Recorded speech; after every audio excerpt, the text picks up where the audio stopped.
आपका बहुत बहुत स्वागत है मेरे चैनल डॉक्टर शुबीज़ होम्योपैथी में। आज हम बात करने वाले हैं घुटनों के दर्द की, जिसे ऑस्टियोआर्थराइटिस भी कहते हैं। इसमें degeneration of the joint start होता है। मोस्टली अफेक्टेड जॉइंट्स रहते हैं नीज़, हिप्स एंड स्पाइन, जो वेट बेयरिंग जॉइंट हैं। आइए देखते हैं कि एक हेल्दी जॉइंट और एक ऑस्टियोआर्थराइटिक जॉइंट कैसे दिखता है। जैसे कि आप इस पिक्चर में देख सकते हैं, एक तरफ है हेल्दी जॉइंट, एक तरफ है ऑस्टियोआर्थराइटिक जॉइंट। ऑस्टियोआर्थराइटिक जॉइंट की जो कार्टिलेज है, जो कुशन है दो बोन्स के बीच में, वो डिस्ट्रॉय हो चुका है और हेल्दी जॉइंट में ऐसा नहीं है। ये है एक्सरे पिक्चर। इसमें आप देख सकते हैं हेल्दी जॉइंट के बीच का गैप नॉर्मल है और जो ऑस्टियोआर्थराइटिक जॉइंट है उसके बीच का गैप कम हो गया है। जो ऑस्टियोआर्थराइटिक जॉइंट है उसके बीच का गैप कम भी हो जाता है और कार्टिलेज डिस्ट्रॉय भी होती है, जो पेन करता है चलते समय। आइए देखते हैं कॉमन जॉइंट्स कौन कौन से अफेक्ट होते हैं ऑस्टियोआर्थराइटिस में। कि सभी लोग मानते हैं कि सिर्फ नी जॉइंट ही इसमें अफेक्ट होता है, बट ऐसा नहीं है। इसमें shoulder joint, wrist joint, spine, hip joint और एंकल जॉइंट भी शामिल हैं। ये सारे जॉइंट अफेक्ट हो सकते हैं ऑस्टियोआर्थराइटिस में। आइए अब हम बात करते हैं डिफरेंट स्टेजेस जिसमें ऑस्टियोआर्थराइटिस आपके बोन को, आपके जॉइंट को अफेक्ट करता है। ये डिफरेंट स्टेजेस हम एक पिक्चर के माध्यम से पता करेंगे। जैसे कि आप इस पिक्चर में देख सकते हैं, देयर आर 4 स्टेजेस। सबसे पहली है डाउटफुल, देन माइल्ड, मॉडरेट और सीवियर।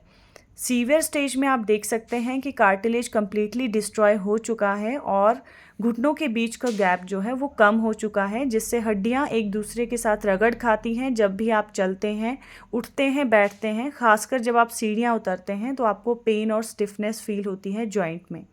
ये जो कार्टिलेज है इसको हम और नज़दीक से जानते हैं। एक तरफ आप देख सकते हैं नॉर्मल कार्टिलेज है घुटनों के बीच की, और एक तरफ ऑस्टियोआर्थराइटिक है। ऑस्टियोआर्थराइटिक कार्टिलेज में फिशरिंग और फिब्रिलेशन स्टार्ट हो चुकी हैं। आइए अब बात करते हैं कॉजेज़ और रिस्क फैक्टर्स की, किस वजह से ऑस्टियोआर्थराइटिस हो सकता है। सबसे पहला और सबसे इम्पॉर्टेंट कारण है एज फैक्टर। जैसे जैसे आप एज्ड होते हैं, आपके घुटने जो हैं उनकी कार्टिलेज डिस्ट्रॉय होने लगती है। सेकंड सबसे बड़ा कारण है जॉइंट इंजरी। अगर आपको बार बार किसी जॉइंट वाले पोर्शन में इंजरी होती रहती है तो भी आपको ऑस्टियोआर्थराइटिस हो सकता है। थर्ड है over use of the joint. जैसे कि बहुत सारे लोग आजकल बहुत ज़्यादा एक्सेसिव एक्सरसाइज करते हैं, वेट उठाते हैं, या उनका ऑक्यूपेशन है ऐसा जिसमें उनको वेट उठाना पड़ता है, over use of the joint करना पड़ता है, जो कॉज करता है ऑस्टियोआर्थराइटिस। फोर्थ कॉज है जेनेटिक फैक्टर। अगर आपकी फैमिली हिस्ट्री में आपके पेरेंट्स को, आपके दादा दादी को, नाना नानी को ऑस्टियोआर्थराइटिस का प्रॉब्लम रह चुका है तो आप भी अफेक्ट हो सकते हो ऑस्टियोआर्थराइटिस से। फिफ्थ जो कारण है वो है ओबेसिटी। अगर आपका वेट बहुत ज़्यादा है तो आपके जो joint bearing weight bearing joint है उसमें ज़्यादा वेट पड़ेगा और आपकी कार्टिलेज जल्दी डिस्ट्रॉय होती है। सिक्स्थ जो कारण है वो है जॉइंट अलाइनमेंट इशू। बहुत सारे लोगों के लेग्स के अलाइनमेंट इश्यूज होते हैं, खासकर rheumatoid arthritis of the knee में। और एक डिजीज़ होती है जिसे कहते हैं लोअर लेग डिस्क्रिपेंसी। इसमें आपकी एक टांग छोटी होती है और एक बड़ी होती है, जिसकी वजह से भी ऑस्टियोआर्थराइटिस हो सकता है। 7 जो कारण है वो है हार्मोनल फैक्टर। ये मोस्टली होता है मेनोपॉज स्टेज में। आपको मेनोपॉज स्टेज में हार्मोनल फ्लक्चुएशन की वजह से ऑस्टियोआर्थराइटिस होता है। 8th जो है वो है मेडिकल कंडीशंस, जैसे ऑस्टियोआर्थराइटिस हम पहले बात कर चुके हैं। डायबिटीज़ अगर जिनको है उनको भी ऑस्टियोआर्थराइटिस हो सकता है। 9th है इनएक्टिविटी। अगर आप बैठे रहते हैं, खाते हैं, पीते हैं और आपका कोई एक्सरसाइज नहीं करते तो इनएक्टिविटी भी एक बहुत बड़ा कारण है आपके ऑस्टियोआर्थराइटिस होने के लिए। उसके अदर फैक्टर्स में आता है alcohol and smoking. These are the causes for osteoarthritis. आइए अब हम बात करते हैं साइंस एंड सिम्टम्स की। सबसे पहला जो सिम्टम है that is joint pain and swelling, stiffness, decrease range of motion, grating sensation, tenderness. अब हम प्रिकॉशन की बात करेंगे। सबसे पहला आपको अपना वेट, हेल्दी वेट आपको रखना है। आपको बहुत ज़्यादा मोटापा नहीं होना चाहिए। आपका ब्लड शुगर आप कंट्रोल करें, एक्सरसाइज करें रोज़, अपने इन्फ्लामेटरी फूड्स को अवॉइड करें जैसे तला हुआ खाना, फास्ट फूड, पैकेट फूड, और स्मोकिंग और अल्कोहल को अवॉइड करें। आइए देखते हैं होम्योपैथी किस तरह से ऑस्टियोआर्थराइटिस को ट्रीट करने में हेल्प करती है। सबसे पहले तो ये इंडिविजुअलाइज्ड ट्रीटमेंट देती है। Person to person symptom vary करते हैं तो हम इंडिविजुअलाइज्ड ट्रीटमेंट देते हैं। सेकंड, ये सिम्टम रिलीफ करती है। थर्ड, इसके मिनिमम साइड इफ़ेक्ट्स होते हैं और एक हॉलिस्टिक अप्रोच है फॉर द ट्रीटमेंट, जिसमें पेशेंट के मेंटल, इमोशनल और फिजिकल स्टेट को हम कंप्लीटली क्योर करते हैं इन ऑस्टियोआर्थराइटिस। आप अपने आप से ना खाएं, डॉक्टर की सलाह से ही लें।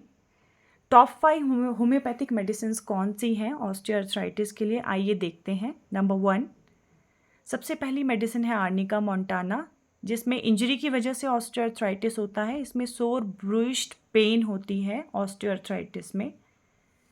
सेकंड जो मेडिसिन है दैट इज़ ब्राइनिया अल्बा। इसमें जॉइंट की इन्फ्लामेशन होती है जो ओए में होती ही है, और इसमें जो पेन है वो एग्रावेट करता है। जब भी जो पेशेंट है चलेगा उसको पेन होगी। थर्ड मेडिसिन है रस्टॉक्स। ये मोस्टली इसमें ऑस्टियोआर्थराइटिस की जो पेन है वो रेनी सीजन में एग्रावेट करती है और फर्स्ट मोशन उसको मुश्किल होता है चलने में। फोर्थ मेडिसिन है कालीकाप। ये मोस्टली जो है वो पेन अलोंग विद बर्निंग, और इसमें स्पाइनल ऑस्टियोआर्थराइटिस मेनली पाया जाता है। फिफ्थ मेडिसिन है रूटा ग्रेवियोलेंस। इसमें जो अफेक्शन है वो लिगामेंट की है, पेन और लेमनेस के साथ। अब कुछ एक्सरसाइजेस की बात करेंगे। सबसे पहले एक्सरसाइज है स्ट्रेचिंग फुट इनवर्ड एक्सरसाइज। इसके लिए आप पहले तो पीठ के बल लेट जाएं, अपनी लेग को ऊपर की तरफ स्ट्रेट उठाएं जिसमें आपको ऑस्टियोआर्थराइटिस है। आप इसके लिए कोई रबर बैंड या चुन्नी का भी यूज़ कर सकते हैं। आपके घर में कोई चुन्नी है, कोई रबर बैंड है जिसको स्ट्रेच आउट कर सकते हैं आप, वो आप अपने पैर के अगले पंजे में फंसाएंगे और अपनी तरफ आपने फुट को स्ट्रेच करना है। सेकेंड एक्सरसाइज है लेग अपलिफ्टिंग एक्सरसाइज। इसमें आप पीठ के बल लेट जाएं, अपनी जिस लेग में आपको दर्द है उसको आपने स्ट्रेट आपने करना है और ऊपर की तरफ थोड़ा सा उठाएं, फिर नीचे, फिर थोड़ा सा ऊपर उठाएं। ऊपर जब उठाते हैं तो 10 to 20 सेकेंड्स होल्ड करें। थर्ड जो एक्सरसाइज है that is carbs stretching strengthening exercise. इसमें आप चेयर पे बैठ जाएं और आपने अपनी लेग को ऊपर 90 डिग्रीज पे उठाना है चेयर के साथ, और फिर से नीचे लेके आएं। Medical management for pain and alignment of the joints क्या हो सकते हैं। सबसे पहले एक ब्रेस आता है जिसे कहते हैं अनलोडर ब्रेस। इसमें ये जो ब्रेस है ये आपके जॉइंट के जो है वो कम करता है। आपके inner side of the joint में दर्द ज़्यादा रहती है तो आपकी जॉइंट के अलाइनमेंट को सही करता है और अनलोड करता है नी जॉइंट को। मेरे चैनल को लाइक और सब्सक्राइब ज़रूर करें। धन्यवाद।